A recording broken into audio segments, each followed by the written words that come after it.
जय श्री राधे कृष्णा। हमारे YouTube channel में आप सभी का स्वागत है। हम अपने YouTube चैनल में माता बहनों एवं सभी भाई बंधुओं का स्वागत करते हैं। तो दोस्तों, आज हम अपने YouTube चैनल के माध्यम से पितृपक्ष के कुछ लेकर के आए हैं जो 2 सितंबर से शुरू हो रहे हैं। हमें पितृपक्ष में क्या करना चाहिए, क्या नहीं करना चाहिए, वह सभी हम आपको बतलाने जा रहे हैं। तो दोस्तों, अब की वर्ष 2 सितंबर से पितृपक्ष प्रारंभ हो रहा है। उसमें इस दौरान पितरों की आत्मा की शांति के लिए पूजा की जाती है। पितृपक्ष में अपने पूर्वजों को पिंडदान और तर्पण भी किया जाता है, इसलिए इस पूजा को विधि पूर्वक करना चाहिए। मान्यता है कि पिंडदान की पूजा में किसी भी तरह की लापरवाही करने से आपके पितरों की आत्मा आपसे नाराज़ या अशांत हो सकती है। तो इसलिए इसको करते समय कुछ बातों का ध्यान रखना चाहिए। आज हम आपको पितृपक्ष के दौरान कुछ ध्यान रखने वाली विशेष बातों के बारे में बताएंगे, जिससे आपकी पूजा पूरे विधि विधान से बिना किसी गलती के संपन्न हो सकती है। तो यह सभी हम बताएं उससे पहले जो भी नए सदस्य हमारे इस वीडियो को देख रहे हैं, तो कृपया उनसे अनुरोध है सब्सक्राइब करें, लाइक करें तथा शेयर भी करें और बगल में लगा घंटी का बटन दबाना ना भूलें, जिससे हम जो भी नई वीडियो बनाएं उन सभी का नोटिफिकेशन आपके पास में पहुंचे और आपको वीडियो का लाभ मिल सके। तो कृपया सबसे अनुरोध है मेरे वीडियो को पूरा देखें। नंबर 1, पितृपक्ष के दौरान पितरों की आत्मा की शांति के लिए पिंडदान और तर्पण किया जाता है। पूर्वजों की आत्मा की शांति के लिए पूजा की जाती है। पितृपक्ष में पितरों की पूजा न करने से पूर्वजों को मृत्यु लोक में जगह नहीं मिलती और उनकी आत्मा भटकती रहती है। तो इस वजह से इस दौरान खास तौर से विधि पूर्वक पितृपक्ष के दौरान पूजा करते हुए तर्पण और पिंडदान व्यक्ति को अवश्य करना चाहिए, जिसके करने से आपके पितरों को शांति मिल सके। और दूसरी बात का ध्यान रखना चाहिए, पितृपक्ष में पितरों की पूजा के दौरान इन बातों का विशेषकर ध्यान रखना चाहिए कि भूलकर भी इसमें लोहे के बर्तनों का इस्तेमाल नहीं करना चाहिए। ऐसी मान्यता है कि पितृपक्ष के दौरान लोहे के बर्तन का इस्तेमाल करने से परिवार पर उसका अशुभ प्रभाव पड़ता है। तो इसलिए इस दौरान विशेष रूप से तांबा, पीतल या अन्य धातु से बने बर्तनों का इस्तेमाल करना चाहिए। अगर आप लोहे के बर्तनों का इस्तेमाल करते हैं तो आपके घर पर अशुभ प्रभाव पड़ सकता है। और तीसरा है, जिस दिन आपके घर में श्राद्ध हो, आप अपने पूर्वजों का श्राद्ध कर रहे हैं, तो इस दिन शरीर पर आप तेल का प्रयोग ना करें।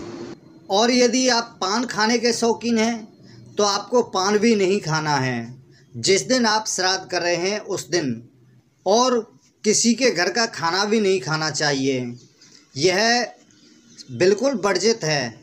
यदि आप ऐसा करते हैं तो आपको लाभ अवश्य प्राप्त होगा। अगर आप किसी के घर का खाना खाते हैं या तेल का प्रयोग करते हैं तो आपका और आपके परिवार के ऊपर अशुभ प्रभाव पड़ सकता है। और चौथा है कि पितृपक्ष में अपने पूर्वजों की आत्मा की शुद्धि के लिए पूजा की जाती है। यह समय उन्हें याद करने का और पितरों के लिए शोक मनाने का होता है। तो एक तरह से यह शोकाकुल का माहौल होता है। तो दोस्तों, इसलिए हम कुछ उपाय बता रहे हैं कि इस समय कोई भी शुभ कार्य संपन्न नहीं किए जा सकते और ना ही किसी भी तरह की नई वस्तु खरीदकर आप घर में ला सकते हैं, क्योंकि इससे भी घर पर अशुभ प्रभाव पड़ता है। क्योंकि आप सभी जानते हैं कि पितृपक्ष में कोई नई वस्तु का खरीदना बहुत ही अशुभ माना गया है। तो इसलिए पितृपक्ष में कोई भी नया कार्य या नई वस्तु नहीं खरीदनी चाहिए। और पांचवा है कि यदि पितृपक्ष के दौरान आपके घर पर कोई भिखारी आता है या कोई भूखा भोजन के लिए आता है तो उसे खाली हाथ न जाने दें, उसे भोजन अवश्य कराएं और प्रतिदिन अपने घर की छत पर पक्षियों के लिए दाना डालें, क्योंकि पता नहीं किस रूप में आपके पितर आपके घर आ सकते हैं। आपके पितृ पक्षी के रूप में भी आ सकते हैं और किसी मनुष्य के रूप में भी आ सकते हैं। तो इसलिए कोई भी आपके घर पर आए तो उसे बिना भोजन कराए आपको नहीं जाने देना चाहिए। और छत पर प्रतिदिन पक्षियों के लिए या बाहर पशुओं के लिए आपको दाना अवश्य डालना चाहिए। और छठवां है, जो पुरुष इस पितृपक्ष के दौरान अपने पूर्वजों का श्राद्ध करते हैं उन्हें विशेष रूप से इस बात का ध्यान रखना चाहिए कि इस दौरान उन्हें अपनी दाढ़ी नहीं बनवानी चाहिए और ना ही अपने बाल कटवाने चाहिए। शास्त्रों में भी इस बात का उल्लेख है कि 15 दिनों में बाल कटवाने और दाढ़ी बनवाने से आपके धन की हानि हो सकती है। तो इसलिए ना तो दाढ़ी कटवानी चाहिए और ना ही बाल कटवाने चाहिए। और सातवां है कि पितृपक्ष के दौरान घर पर ही बनाए गए सात्विक भोजन से अपने पितरों को भोग लगाना चाहिए, ना कि बाजार से खरीद कर लाना चाहिए। यदि आपको अपने पूर्वज की मृत्यु तिथि याद है तो ध्यान रखते हुए उस दिन ही पिंडदान कर सकते हैं। अगर आपको याद नहीं है तो पितृपक्ष के आखिरी दिन भी आप पिंडदान अथवा तर्पण की विधि से पूजा संपन्न कर सकते हैं, क्योंकि आखिरी दिन अमावस्या पड़ती है और उस दिन सभी के पितृ इकट्ठे होते हैं। तो इसलिए अमावस्या वाले दिन यानी आखिरी पितृ श्राद्ध के दिन आपको तर्पण या पिंडदान अवश्य करना चाहिए। तो आज के लिए बस इतना ही।